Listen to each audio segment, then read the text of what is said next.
Il aura fallu 13 jours aux manifestants libanais pour faire tomber leur gouvernement. Sur le terrain, la démission du Premier ministre Hariri s'est traduite par une nette détente, notamment avec les levées de barrages routiers permettant une reprise de l'activité après une longue période de paralysie. Malgré cela, une nouvelle ère d'incertitude politique s'ouvre dans le pays. Le président libanais doit désormais convoquer des consultations parlementaires pour désigner un nouveau Premier ministre.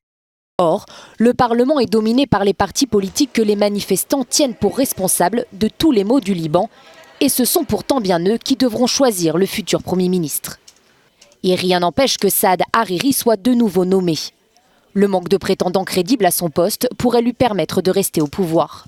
Autrement, le président, le Hezbollah et leurs alliés, qui sont majoritaires au Parlement, choisiront un autre candidat, ce qui mécontentera les sunnites, car le Premier ministre est toujours issu de cette communauté.